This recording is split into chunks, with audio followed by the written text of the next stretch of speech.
El reino de la divina voluntad ya está en medio de las criaturas. Escucha la espiritualidad dictada a Luisa Picarreta por el especialista, el doctor Salvador Tomasini. Aquí, por Mundo Católico, construyendo la civilización del amor.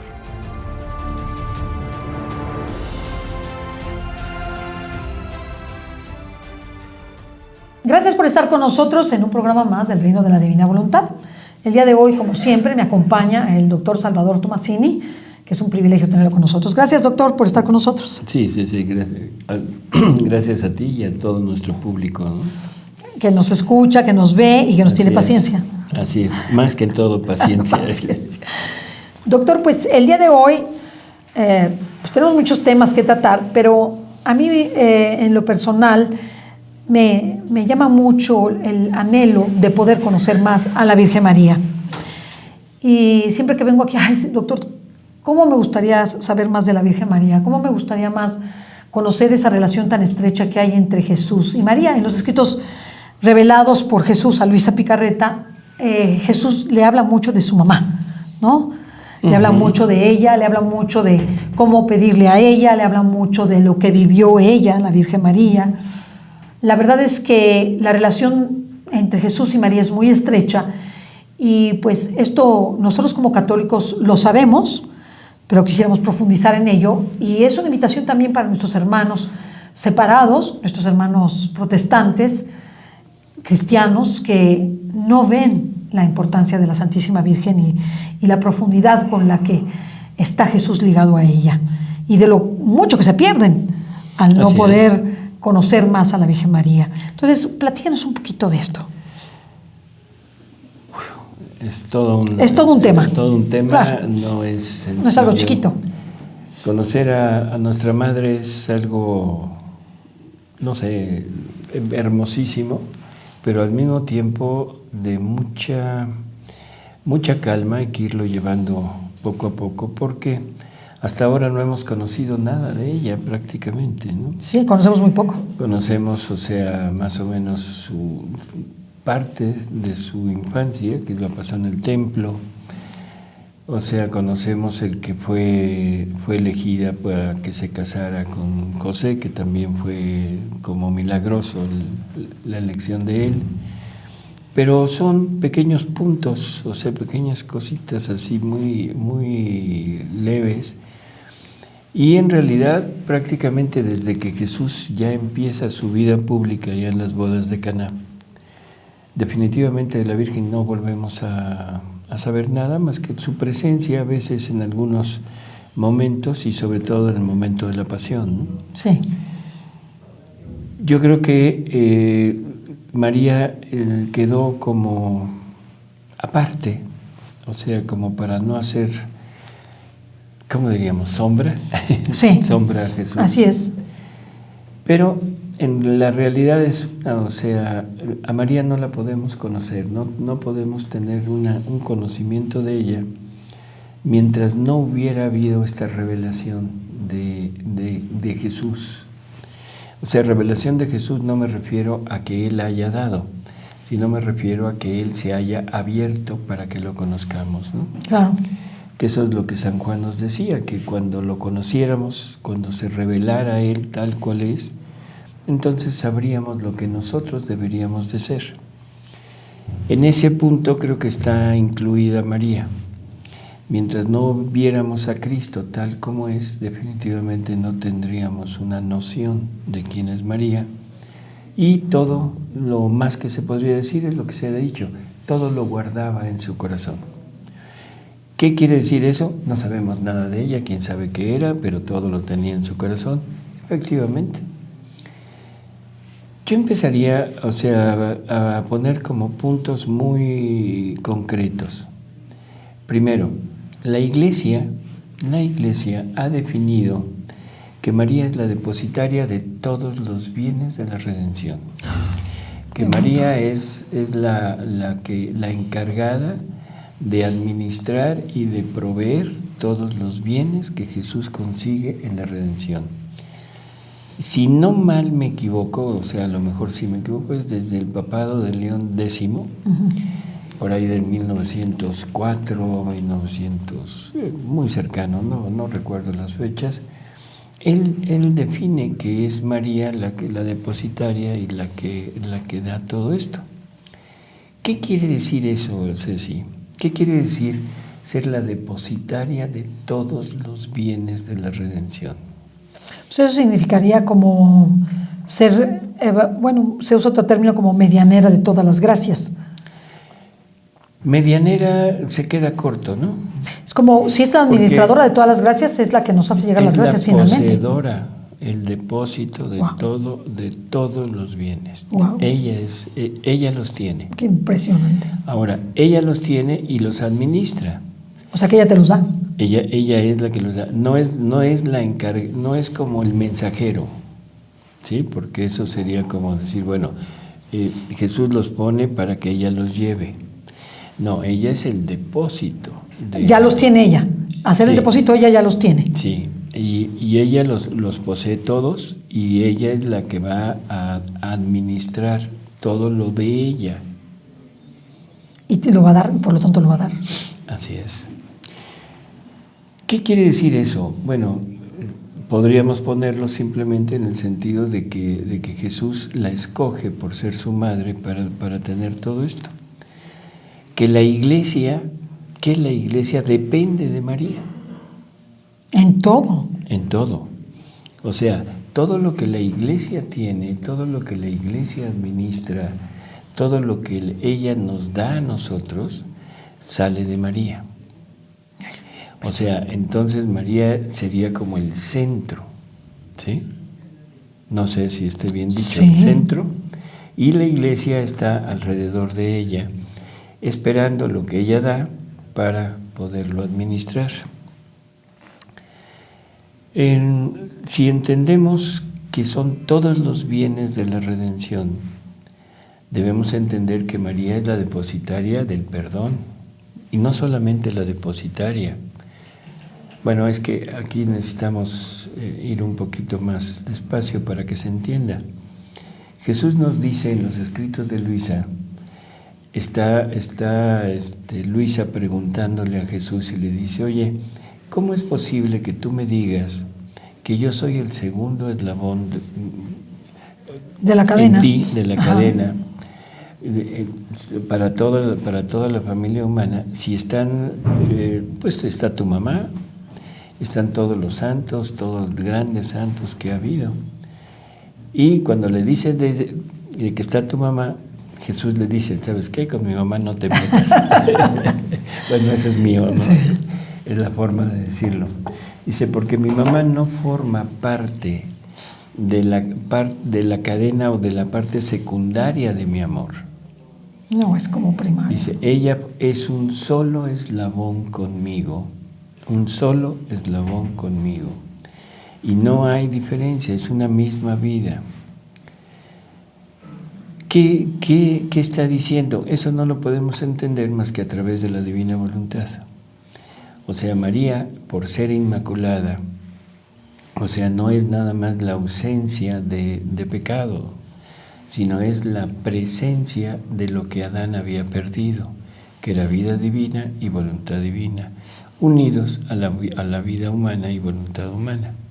Por lo tanto, María es copartícipe de todo lo que Jesús hace, de todo lo que Jesús logra, y por eso, como María es la depositaria de todo, María es la encargada de pagarle a Jesús por todos nosotros. O sea, todo lo que nosotros deberíamos de haberle retribuido a Jesús por todo lo que vino a hacer, eso que nosotros no hemos hecho, es María quien lo hace. Y lo hace gracias a tener esa divina voluntad en ella que nos abarca a todos.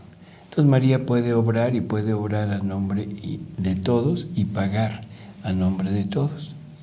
Por eso es que ella es la depositaria, porque dice Jesús que todas sus obras que son para bien universal, o sea que son para todos, primero los trata con uno. Y que cuando ese uno recibe todo lo que toda la humanidad debe recibir, y ese uno le paga, entonces decide ya ponerlo a disposición de todos, pero primero asegura, ¿sí?, el pago que él requiere. O sea que María es la primera que le ha correspondido en todo, por así decirlo. O sea, al corresponderle en todo, esa obra se concluye. Sí, pero eso gracias a que María vive en el reino de la divina voluntad. Sí. Y eso ella lo tiene por ser inmaculada. O sea que como es inmaculada, ya hemos hablado aquí del por qué es inmaculada.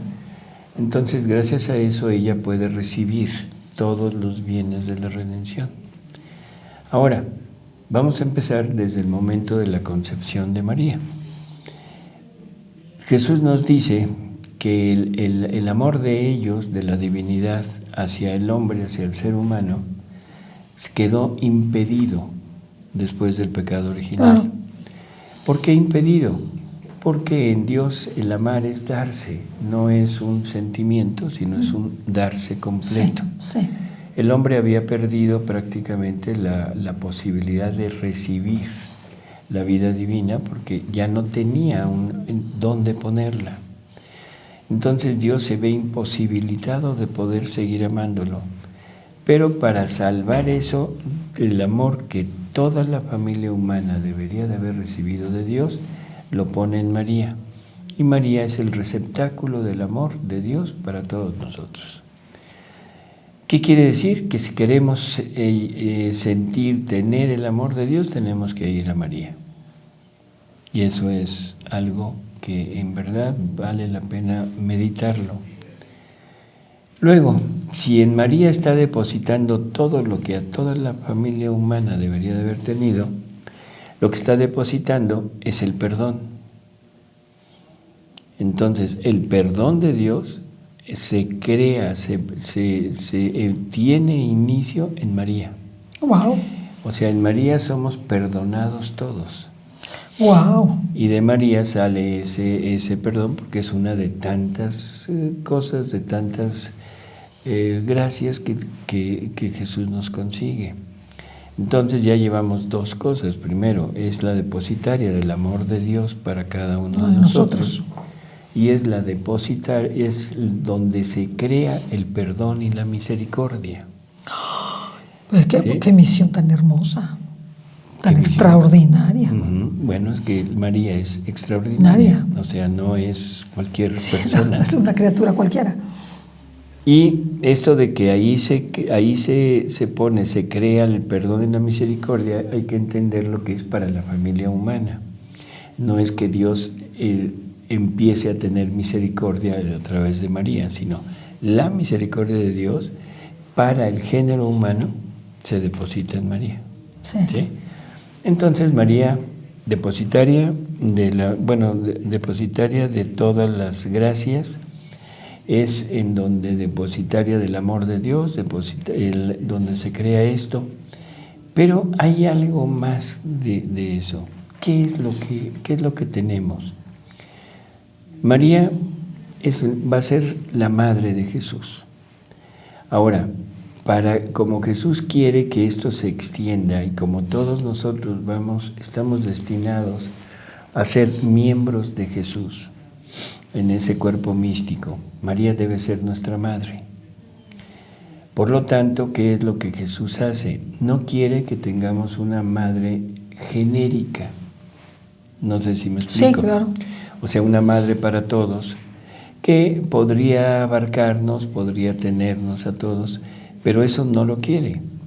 Entonces, Él concibe a María en cada uno de nosotros. Y esto sí ya como que no suena muy lógico, ¿sí? No, pero suena extraordinario. Pero lo que quiere decir es que ahora cada uno de nosotros tiene la posibilidad, bueno, no la posibilidad, sino la realidad de tener a María en nosotros como Madre nuestra. O sea, de manera individual. Individual. O sea, que ella está personalizada para cada uno de nosotros. Así es, totalmente. Y al mismo tiempo, cada uno de nosotros fue concebido en el corazón de ella para que nos tenga realmente como madre y tenga ese amor materno para nosotros. O sea, que no es metafórico. No. Es real. Metafórico no es algo real. O sea, ahí es donde se pone de manifiesto prácticamente la maternidad de María para todos nosotros. O sea, es una maternidad real. Sí. Después, o sea, ya está esto, así esto es desde toda la eternidad. O sea, es hecho en la eternidad, no en el tiempo. Y ahora viene ese desarrollo en el tiempo. ¿Qué pasa en estos momentos? María viene a este mundo, ya está en este mundo. María es como la que va a regenerar a toda la humanidad. No sé si se explica esto, o sea, de Adán hasta María, todos estaban muertos a la gracia. Claro. Era una humanidad que estaba prácticamente perdida, no había forma de poderla salvar. Sí. Cuando llega María y teniendo todo ese depósito, todas esas gracias, Sí. María empieza a hacer su vida, pero la vida en la divina voluntad y compartiendo la vida de su futuro hijo. Por lo tanto, empieza a hacerla de madre de todos nosotros, desde el primero, desde Adán, hasta el último hombre que haya sobre la tierra, y empieza a rehacer, a pagar en amor, en retribución, en gloria, en todo, a la divinidad. Por lo tanto, María está rehaciendo a la humanidad, ¿sí? Con la misma vida de su hijo que va a ser posterior, pero anterior a que aparezca su hijo en la tierra. Y eso sería como la preparación y las gracias necesarias para poder tener entonces a Jesús y ser un camino de preparación. O sea, María es el camino de preparación para la presencia de su hijo. Sí, o sea, definitivo, y María es la que nos está preparando para recibir a su hijo, y María es la que nos va a dar a su hijo. Sí.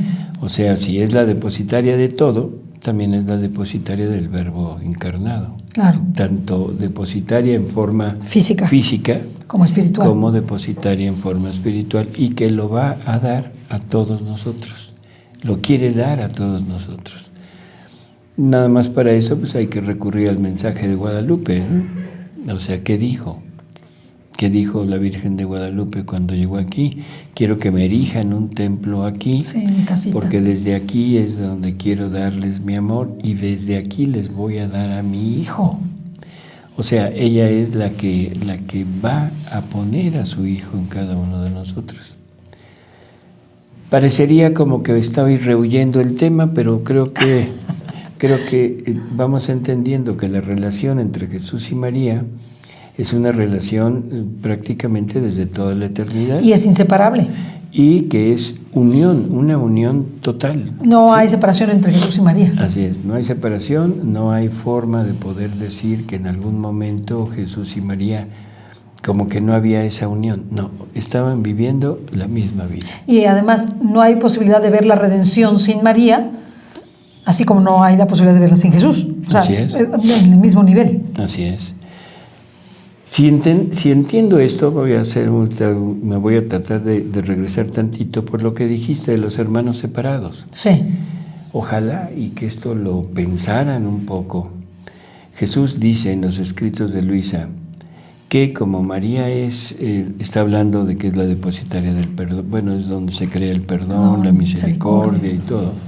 Dice, nadie se salva sin María.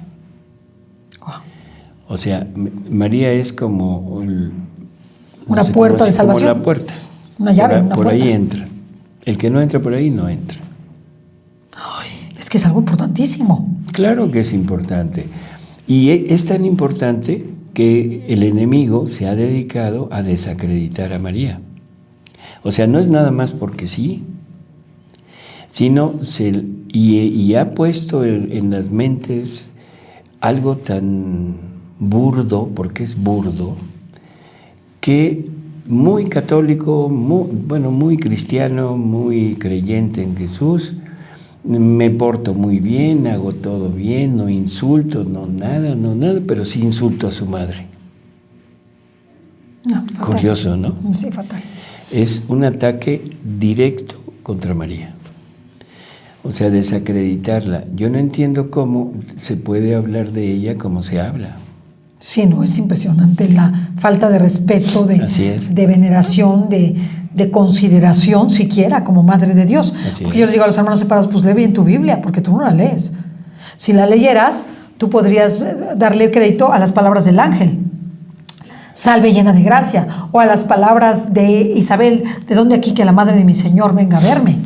Por eso, pero vuelvo a repetir, es un ataque directo a María. El demonio es tonto en ese sentido. Sí, Bueno, es tonto en todos los sentidos, o sea, pobrecito.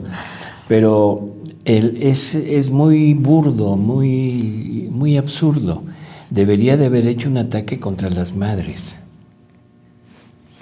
Y entonces sería justificado atacar a la madre de Jesús. Pero a ver, que le digan a un pastor que le mienten la madre, a ver qué hace. No le va a parecer. No le va a parecer. Sí. Entonces, ¿por qué él sí se atreve a injuriar a la madre de ese Jesús al que tanto ama? Sí, es impresionante. Es impresionante ¿Sí? la falta de conocimiento e ignorancia. Así es. Entonces, vamos teniendo más o menos una idea de esa relación de Jesús y María. Cuando Jesús se encarna, cuando el Verbo queda encarnado en María, no es un embarazo normal. Eso ya hemos hablado, Sí. no es un embarazo que normal. que no podríamos decir que es el mismo embarazo que tiene cualquier mujer. Sí, no es un embarazo así. Y el credo nos dice, hablando de la humanidad del Verbo, el credo nos dice que fue engendrado. No creado. ¿Sí? No creado. O sea, no es una creación en el sentido de abracadabra, Sí. sino engendra. ¿Qué es engendrar? Es dar vida o producir un ser similar a mí. ¿Sí? Por eso es que entre hombre y mujer se engendra un hijo y el hijo es similar al papá y a la mamá. Al papá y la mamá. En la eternidad, el Padre genera al Hijo. Hay una generación del Hijo, no es una creación, es similar. Sí. Y de ahí se toma este modelo, ¿no? Fue engendrado. ¿Pero engendrado por quién? Por él mismo. Porque él se da luz a él mismo. Entonces, La tierra es la tierra de María, ya nos había explicado usted. por eso, ahora se engendra de María y del Espíritu Santo. Sí. ¿Sí? O sea, de la divinidad. Por lo tanto, ese hombre que está ahí tiene la divinidad, pero tiene la humanidad formando un solo ser. Inseparable. Y ese solo ser viene de María. Y María lo puede concebir, lo puede generar ella o concebirlo junto con el Espíritu Santo por tener la paternidad divina, Ella. la fecundidad divina. Dios la tiene que dotar con su fecundidad para que en María se convierta en la maternidad. Y ahora sí, María puede ser madre de Dios. En ese sentido también es madre y padre de Dios. No, el Padre es el Espíritu Santo. En el sentido de palabras. Como lo estamos hablando ahorita. Sí. O sea, fue engendrado, no creado, pero fue engendrado por el Espíritu Santo, pero lo fue engendrado junto con María. Porque el credo dice de la misma naturaleza del Padre por quien todo fue hecho. Así es, pero también toma la parte de María. Y entonces uno dice, ¿le faltó al credo? Sí. No. Entonces, ¿por qué no? Porque María tiene la vida divina. Ahora ya veo. Pero la vida divina en el papel de mujer. Todo lo que hemos recibido, todo viene de Dios. Sí, absolutamente. ¿Sí? El amor viene de Dios. Dios es amor, nos crea como puro amor, forzosamente el amor es de Dios. Y entonces uno se pregunta y dice, bueno, si nos dicen que el amor paterno es diferente del amor materno, ¿de dónde salió el amor materno? de Dios, de la parte femenina del amor de Dios. Decir eso es como meternos en problemas. Vamos a decir, las características del amor incluían unas características específicas que requerían a un ser que fuera madre. Sí, una madre, punto. Una mujer. Sí. Entonces, esa parte del amor divino, se le pone a María para que haga las veces de madre, no de un hombre, sino de un hombre Dios. Un hombre Dios, ¿sí? Sí. Y ese hombre Dios, entonces, ahora estamos más o menos tratando de entender que fue engendrado entre la vida divina de María, la vida humana de María y la vida divina del Espíritu Santo.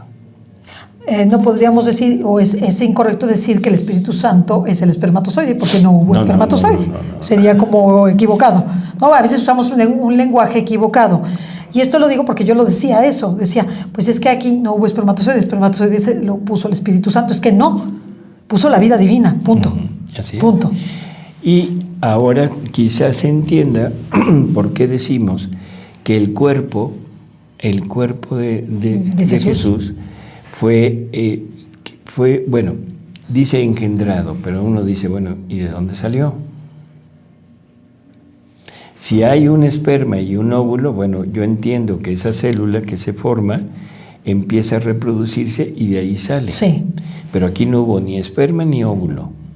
Hubo simplemente toda la parte divina del Espíritu Santo, la parte humana y la parte divina de María, ¿y el cuerpo?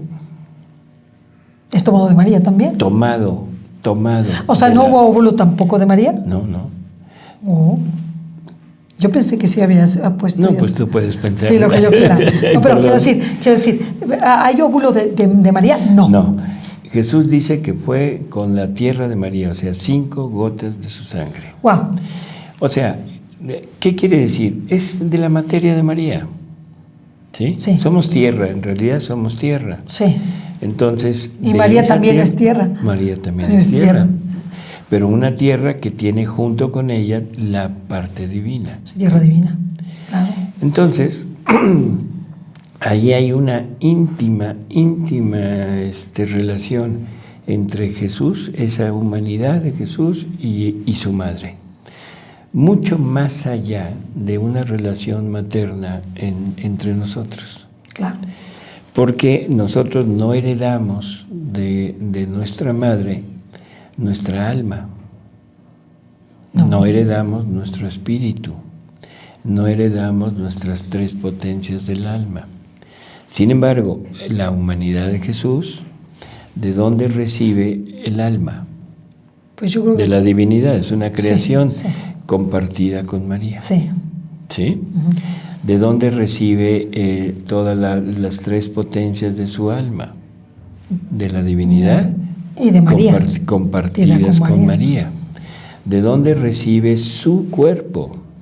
De la divinidad, claro. No del hombre, de la divinidad y de la parte humana y divina de María. Entonces, hay una estrechísima relación entre ellos dos. Por eso no se puede deshacer Jesucristo de su cuerpo, valga la expresión. O sea, Él está resucitado con su cuerpo, es inseparable.